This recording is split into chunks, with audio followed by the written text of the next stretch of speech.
Durante grande parte da história, o Brasil nunca foi visto como uma potência militar. Era o país das praias, do futebol, da floresta tropical, das crises políticas e da eterna promessa de grandeza. Mas ao longo do século XX e principalmente no início do século XXI, algo começou a mudar silenciosamente, gradualmente, e com uma precisão estratégica que poucos perceberam. O que antes era visto como um gigante adormecido começou a despertar. E quando despertou, passou a projetar poder, influência e respeito. Esta é a história de como o Brasil se tornou a força militar mais temida do Hemisfério Sul. A formação da Força Militar Brasileira não aconteceu da noite para o dia. Ela foi moldada por crises, guerras, revoltas internas, participação em conflitos externos e, sobretudo, por uma necessidade geopolítica simples, e um país continental precisa de uma defesa continental. Ao final da Segunda Guerra Mundial, quando os pracinhas voltaram da Itália carregando medalhas e reconhecimento internacional, o Brasil percebeu que tinha algo raro: disciplina, coragem e uma capacidade humana extraordinária para a guerra em ambientes difíceis. Aquela geração plantou uma semente que germinaria apenas décadas depois. Nenhum outro país do planeta possui um território equivalente à Amazônia, uma selva tão densa, úmida, imprevisível e letal que se tornou o maior laboratório de guerra de selva do mundo. O CIGS, Centro de Instrução de Guerra na Selva, criado em 1964, transformou o soldado brasileiro em algo quase mítico. Ao longo dos anos, forças especiais do mundo inteiro viajaram ao Brasil para treinar ali, se quase todas subestimaram o ambiente. A selva engole quem tenta dominá-la. Mas o soldado brasileiro aprendeu a ouvi-la. E essa habilidade, essa fusão entre resistência física, adaptação e leitura do terreno, faria do Brasil uma referência mundial em operações de difícil acesso. Durante anos, o Brasil dependia de equipamentos estrangeiros. Mas o mundo mudou, embargos se tornaram frequentes e a diplomacia internacional se tornou um jogo perigoso. O país entendeu que, para ser respeitado, precisaria criar sua própria indústria de defesa. Surgiram então 3 pilares. Item: aviação militar moderna, Embraer Defesa. Com o Super Tucano, o Brasil criou o melhor avião leve de ataque e treinamento do planeta. Países da OTAN compraram. Os Estados Unidos compraram. Item: veículos blindados adaptados a terrenos extremos. O Guarani, modular, anfíbio e tropicalizado, virou um dos blindados mais eficientes e baratos do mundo. Item: artilharia e mísseis de longo alcance. O desenvolvimento dos sistemas Astros mudou completamente o poder de fogo nacional, criando um alcance antes inexistente. O Brasil não só passou a se equipar, passou a exportar. Poucos países no Hemisfério Sul conseguiram isso. As fronteiras terrestres brasileiras somam quase 17.000 quilômetros. Nenhum exército moderno manteria um controle total, mas o Brasil escolheu uma estratégia diferente: dominar a informação, não o terreno. Nasceu o CISFRON, o Sistema Integrado de Monitoramento de Fronteiras. Radares, drones, sensores térmicos, satélites e estações remotas passaram a observar cada estrada clandestina, cada pista de pouso improvisada, cada movimento suspeito. O exército transformou a Amazônia e o Centro-Oeste em uma gigantesca rede de inteligência militar. E algo ocorreu: as organizações criminosas perceberam que o Brasil não era mais a terra fácil. Nenhuma força militar é forte se seus soldados não acreditam no que fazem. Nas últimas décadas, novos concursos, novas academias, novas especializações e programas de modernização reacenderam o respeito interno pelas Forças Armadas. O brasileiro comum voltou a enxergar o soldado como símbolo de disciplina, sacrifício e proteção. Se isso alterou totalmente o espírito militar brasileiro. Moral alto é força multiplicadora. Nenhum dos vizinhos do Brasil tem. E tem o mesmo tamanho. E tem o mesmo PIB. E tem a mesma população. E tem a mesma capacidade industrial. E tem a mesma complexidade territorial. O país não precisava ser agressivo. Bastava ser preparado.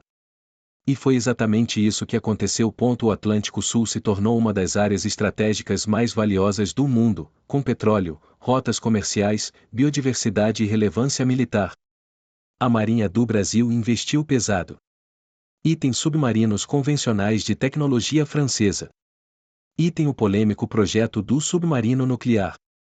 Item navios patrulha modernos. Item fuzileiros navais com treinamento de elite. E o mais importante, o domínio da costa e a vigilância de milhares de quilômetros de litoral. Hoje, nenhum país do hemisfério sul mantém fuzileiros navais tão numerosos, treinados e equipados quanto o Brasil. Enquanto outras nações treinam em desertos ou regiões urbanas, o Brasil treina em item selvas densas. Item pântanos.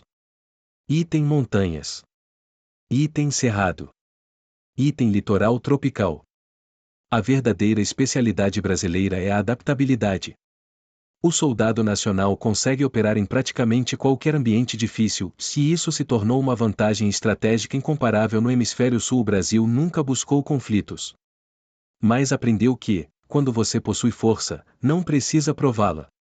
Ao longo das últimas décadas, o país participou de operações internacionais, missões de paz, ações de ajuda humanitária e treinamentos conjuntos com grandes potências. Cada participação aumentou prestígio, respeito e influência. Era uma nova imagem, de um país pacífico, mas indiscutivelmente preparado. A era da tecnologia, dissuasão e poder aéreo. O século XXI trouxe algo que mudaria definitivamente a forma como o mundo enxerga a capacidade militar de qualquer nação e tecnologia. Não importa apenas quantos soldados um exército tem. Importa o que esse exército é capaz de ver, prever, controlar e destruir antes mesmo de o inimigo compreender o que está acontecendo. O Brasil, percebendo isso, iniciou uma das transformações mais profundas da sua história militar. Esta é a fase em que o gigante adormecido não só acorda, se ele começa a andar com passos firmes. Durante décadas, a Força Aérea Brasileira sobreviveu com equipamentos bons, mas limitados. Porém, tudo mudou quando o país decidiu investir pesado em modernização e autonomia, abrindo as portas para o projeto que se tornaria um divisor de águas, o caça Gripen NG. Item um caça de última geração feito sob medida para o Brasil. O Gripen não é apenas uma aeronave comprada pronta. Ele é, na prática, um projeto de engenharia conjunta entre Brasil e Suécia. Isso permitiu transferência de tecnologia real, não superficial. Adaptação do caça ao clima tropical. Integração com sistemas nacionais. Capacitação de engenheiros brasileiros. Formação de uma nova geração de projetistas aeronáuticos. E o mais importante, o Gripen colocou a FAB no seleto grupo que opera caças de quinta geração ou híbrida, com eletrônica avançada, sensores inteligentes, radar AESA e capacidade de combate em múltiplos cenários. Item aviação leve de ataque, o domínio brasileiro. Antes dos Gripen, o Brasil já havia criado o Filho de Ouro ou o Super Tucano. Nenhum outro avião do mundo possui tantas missões de combate, precisão, custo-benefício e versatilidade. Ele se tornou o favorito de países que enfrentam guerrilhas, milícias e operações especiais. A FAB conquistou um poder aéreo completo, rápido, letal, estratégico e inteligente.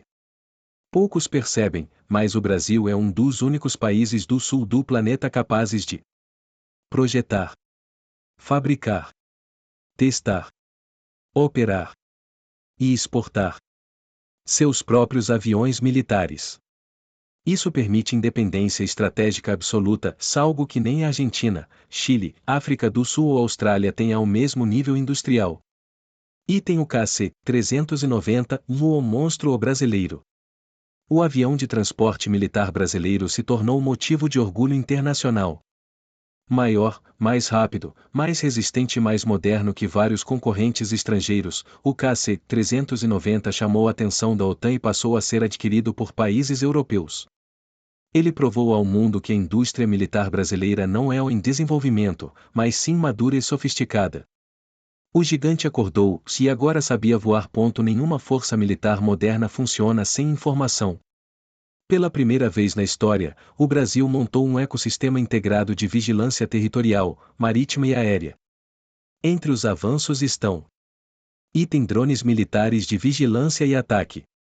Projetos nacionais de UAVs começaram a permitir espionagem silenciosa e monitoramento de áreas sensíveis como fronteiras, florestas e reservas estratégicas.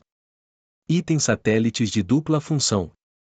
Satélites brasileiros passaram a fornecer imagens militares e civis, reforçando a soberania nacional. Item radares de longo alcance.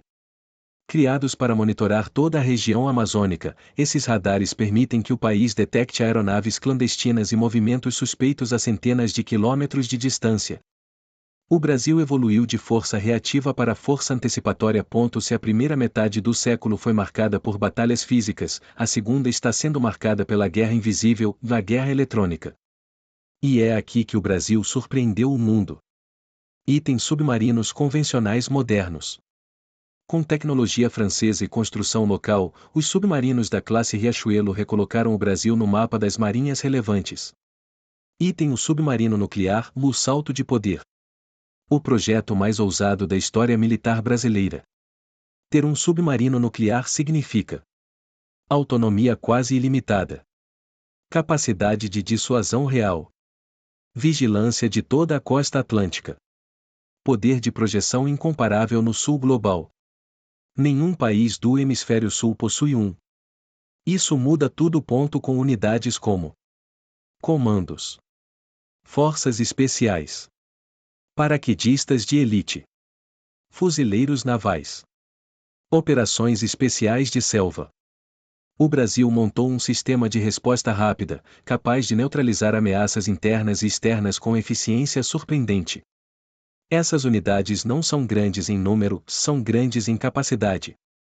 Tem treinamento equivalente aos melhores grupos do mundo. O país entendeu sua posição geoestratégica. O Atlântico Sul é rota comercial vital, passagem de cabos submarinos, área rica em petróleo, região de interesse global. A presença militar brasileira garante estabilidade em algo que o mundo todo precisa. Essa responsabilidade elevou o status do Brasil no cenário internacional. O Brasil não busca inimigos, busca influência. E conseguiu isso através de treinamentos internacionais, participação em missões de paz, acordos de defesa, exercícios conjuntos com potências, exportação de tecnologia militar. A imagem do país no exterior passou de simples observador para ator fundamental na segurança regional. O Brasil não precisa vencer guerras, precisa evitar que elas aconteçam.